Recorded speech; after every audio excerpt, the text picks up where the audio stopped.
नारी शक्ति कितनी महान होती है, वह अपने जीवन में क्या कर सकती है, इसका उदाहरण अहिल्याबाई होलकर की जीवनी सुनने के बाद आपको मिल जाएगा। जीवन में परेशानियां कितनी भी हो, उनसे कैसे निपटना है, यह हमें अहिल्याबाई के जीवन से सीखना चाहिए। अपने जीवन काल में अहिल्याबाई होलकर ने बहुत परेशानियों का सामना किया, लेकिन उन्होंने कभी हार नहीं मानी। यही वजह है कि भारत सरकार ने भी उनको सम्मानित किया। उनके नाम डाक टिकट भी जारी हुआ और आज अहिल्याबाई के नाम से अवार्ड भी दिया जाता है। आज की इस वीडियो में हम अहिल्याबाई होलकर की जीवनी एवं इतिहास के बारे में जानने वाले हैं। उनके जीवन का निचोड़ हम इस वीडियो में बताने की कोशिश करेंगे। अहिल्याबाई होलकर का जन्म महाराष्ट्र के एक छोटे से गांव चौड़ी में 31 मई 1725 ईस्वी में हुआ था। उनके पिता का नाम मानकोजी शिंदे एवं माता का नाम सुशीला शिंदे था। उनके पिता बहुत ही विद्वान पुरुष थे। यही कारण है कि उन्होंने अहिल्याबाई को हमेशा आगे बढ़ने के लिए प्रेरणा दी। उन्होंने अहिल्याबाई को बचपन से ही शिक्षा देना शुरू कर दिया था।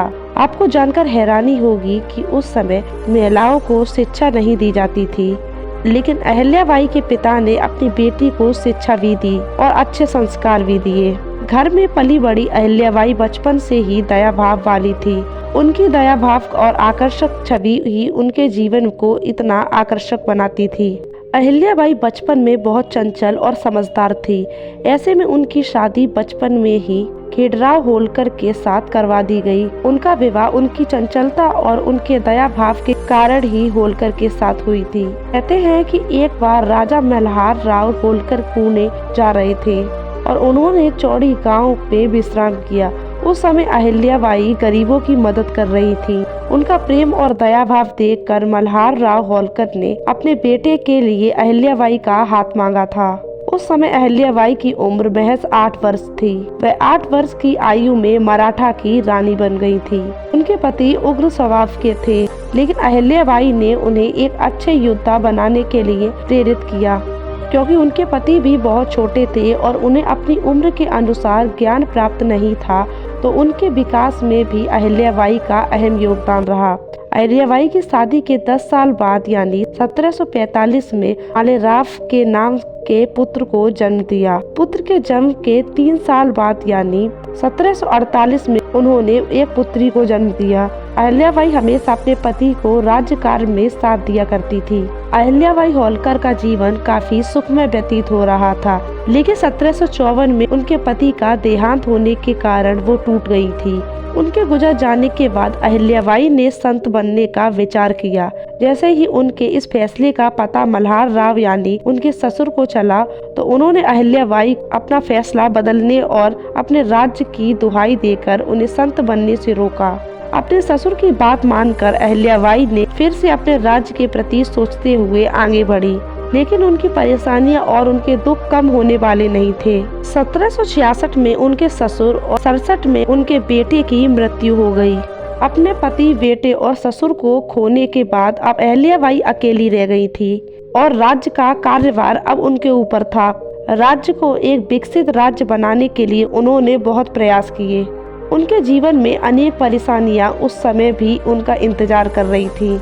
अहिल्याबाई होलकर को आज भी देवी के रूप में पूजा जाता है। लोग उन्हें देवी का अवतार मानते हैं। उन्होंने अपने कार्यकाल में भारत के लिए अनेक ऐसे कार्य किए जिनके बारे में कोई राजा भी नहीं सोच सकता था। उस समय उन्होंने अनेक तीर्थ स्थलों पर मंदिर बनवाए। वहां तक पहुंचने के लिए उन्होंने मार्ग निर्माण करवाए, कुएं एवं बावड़ी का निर्माण करवाया था। इसी वजह से कुछ आलोचकों ने अहिल्याबाई को अंधविश्वासी भी कहा।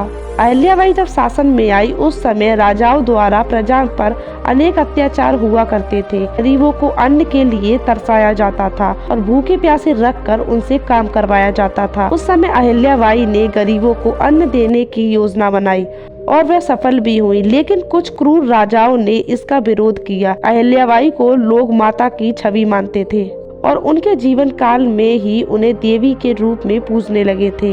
भारत के इंदौर शहर के लिए अहिल्याबाई का एक अलग ही लगाव था। अपने जीवन काल में ही अहिल्याबाई होलकर ने इंदौर शहर को एक बहुत ही सुगम शहर या क्षेत्र बना दिया था। यही वजह है कि भाद्रपद कृष्ण पक्ष की चतुर्थी को यहाँ पर यहाँ पर अहिल्यात्सव मनाया जाता है। अहिल्याबाई होलकर ने अपने जीवन में हिंदू धर्म उस समय सनातन धर्म के लिए अनेक बड़े कार्य किए थे। यही वजह है कि कुछ आलोचकों ने उनके लिए लिखा है कि वह मंदिरों के लिए अंधाधुंध पैसा दान या खर्च करती रहीं। उन्होंने अपनी सेना को मजबूत नहीं किया। कुछ लोग उन्हें अंधविश्वास को बढ़ावा देने वाली भी कहते हैं, लेकिन सत्य यही है कि उन्होंने अपने धर्म को अपने मान सम्मान और राज्य से बड़ा समझा और अपने धर्म के विकास के लिए उन्होंने अपना अहम योगदान दिया। अहिल्याबाई होलकर ने हमेशा अंधियारे को खत्म करने का प्रयास किया।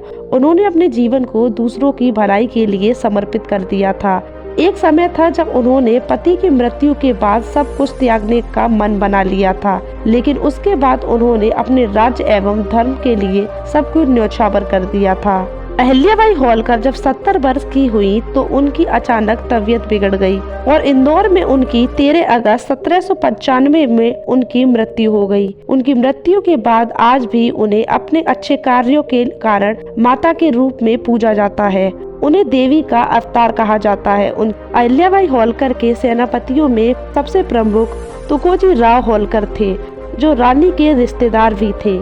तुकोजी राव रानी अहिल्याबाई के सेना के प्रधान सेनापति थे। तुकोजी राव उम्र में रानी अहिल्याबाई से बड़े थे, परंतु वे उन्हें अपनी माता का सम्मान देते थे।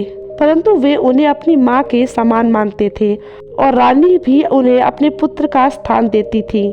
रानी चाहती थी कि उनके पश्चात राज्य की बागडोर तुकोजी राव होलकर की संभाले। रानी अहिल्याबाई की मृत्यु के पश्चात तुकोजी राव होलकर ने इंदौर राज्य की बागडोर संभाली।